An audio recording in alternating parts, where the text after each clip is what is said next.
everybody, it's Matt again from the Tool Merchants.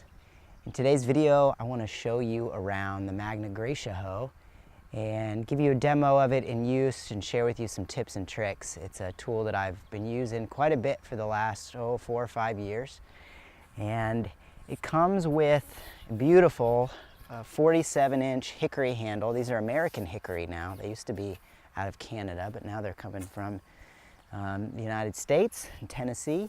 And you get a forged carbon steel head. And this is a really unique tool. It's got these two you got these two long tines that are about 10 to 11 inches, and then a flat blade on the back. A lot of heft, a lot of good weight to this tool, but good balance. This back blade really adds a lot of balance. I don't use the back blade so much, but I'll tell you ways you can use it when we get into the demo. We'll send you the complete tool. We'll send you the head and the handle, or we'll send you the head only if you want to make your own handle. It's an easy handle to make as far as handles go. A lot easier than making an axe handle or anything like that. I'm not going to be using this brand new one for the demo, of course. I'm going to be using my own that, like I said, I've had for about 5 years. I've got a video that talks a bit about installing this. It's really simple to do, but there's a couple things to keep in mind, so check that out if you do buy one. I like to put a screw here at the bottom of the eye of the hoe to keep the head from sliding back off down the handle. Now, I want to address one thing before we demo this tool. A lot of people ask me, do the tines bend?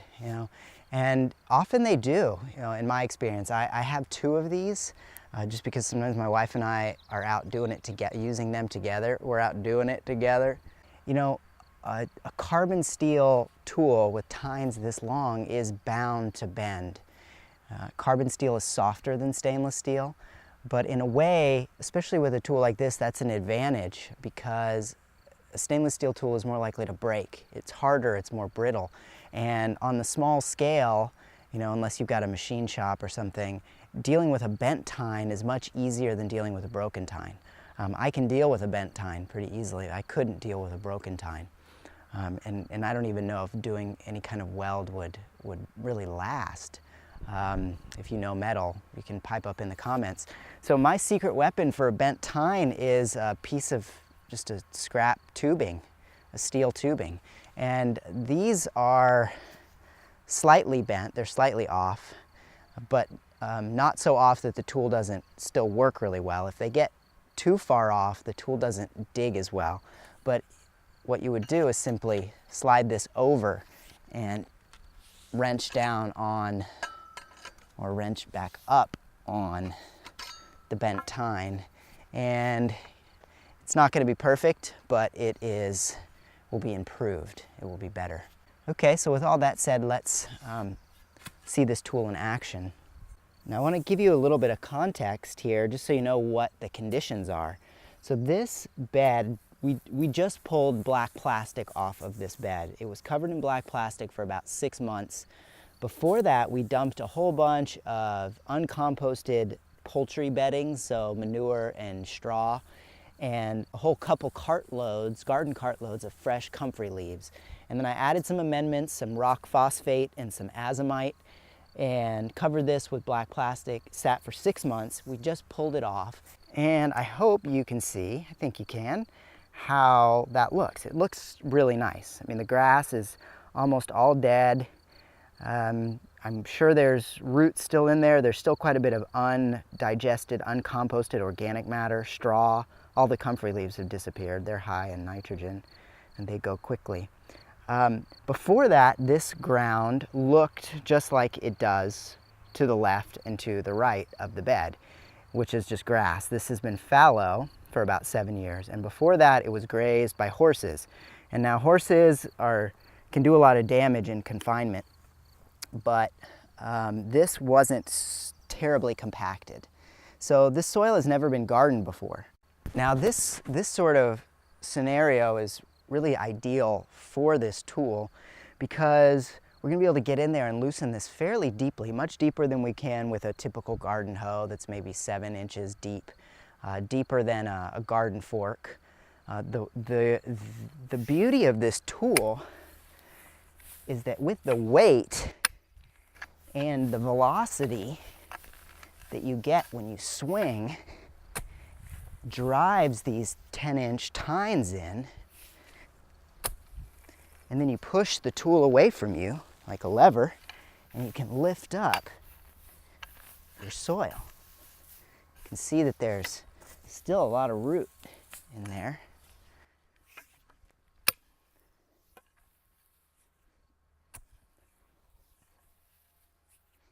But that's okay.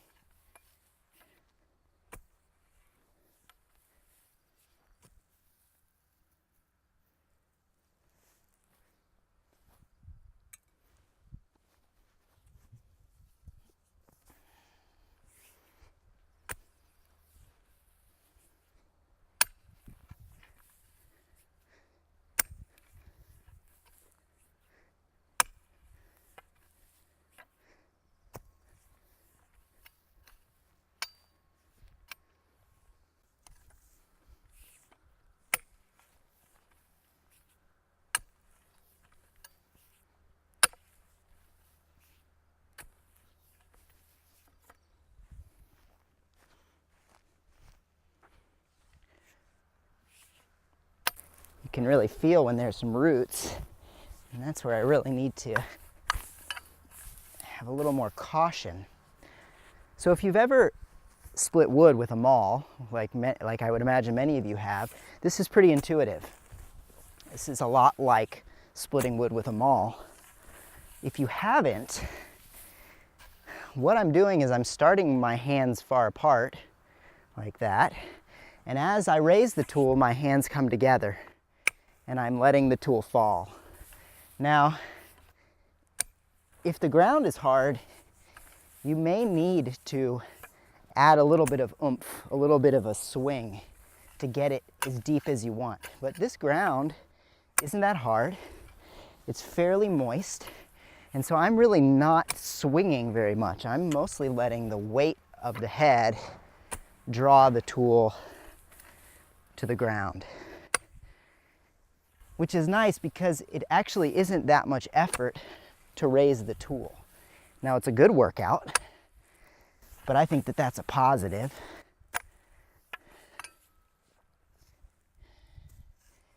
To reduce some of the strain on your back, try to think about bending your knees, and I may not be doing the best job of it, but when you go to lift, use your knees and keep your back straight. And when you go to pull the tool out of the ground, instead of bending over like this, bend your knees, right? So consider good form. That's going to work out your legs more and save your lower back. And again, this may be very obvious, but I'm making my way forward, and it gets a little harder when you need to reach into the middle of a bed like this, because I don't want to stand on the area that I've just loosened. But do your best. Take extra care when the tool is farther away from you, because it's harder to lift. So again, driving the tool in, pushing away from myself like a lever, bending my knees to lift the tool back up. I'm not really turning the soil over so much as lifting and loosening. It doesn't really spin or invert the soil like a tiller does. Now, these hickory handles are very strong, but they're not unbreakable. And so if you do find yourself pushing on it and the soil, the earth isn't lifting, you want to take care not to push too hard.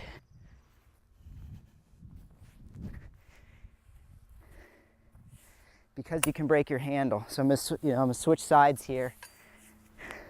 So if you hit it in and you find, oh, I can't lift, you want to pull the tines out a little bit so there's not so much torque on the handle, and then you'll be able to push it out.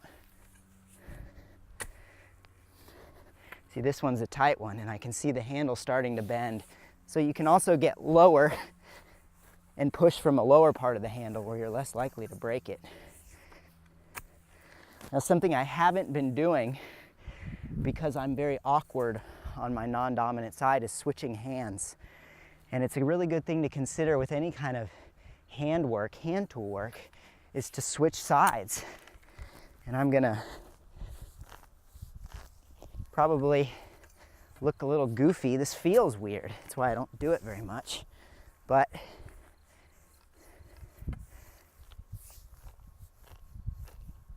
some more roots on this side. That's all the better reason for me to do it.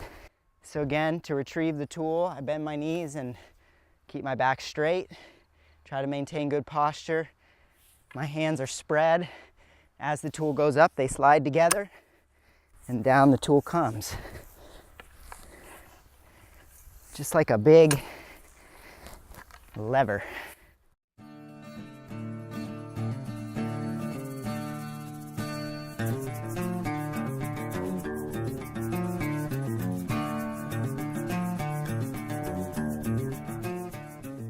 So you'll save a lot of time and energy if you can clear your grass by covering it, whether that's black plastic, a tarp, the permeable weed fabric, the weed barrier fabric works, cardboard works. You know, there's lots of ways to smother out grass. Now, if you need to clear grass or break up big clods, then that's where this back blade comes in handy.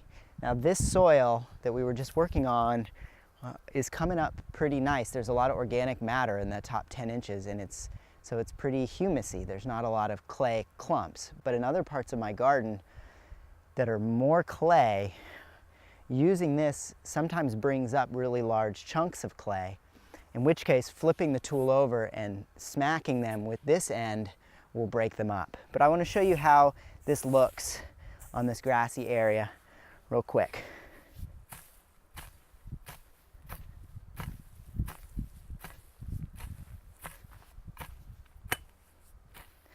So this is a small blade. It's what, 2 inches wide. So progress is slow with this.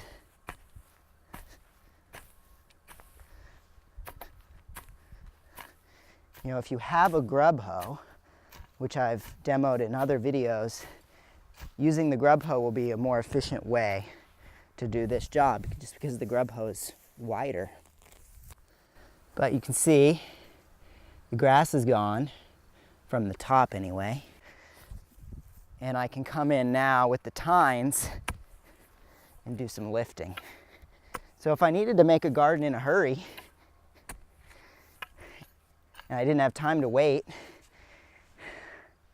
this would be a pretty good option to go through and scrape off the top of the grass, and then come through with the Magna Grecia and lift it. Now this would still need to be, it would need to be raked, or probably to clear out some of these roots and such, but not a bad option.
You can see here on the end of the bed, this clay clump popped up. And that's more common if in places where there's less organic matter and more clay. like I mentioned. And so if you're bringing up a bunch of clods like this, utilizing that back blade becomes effective.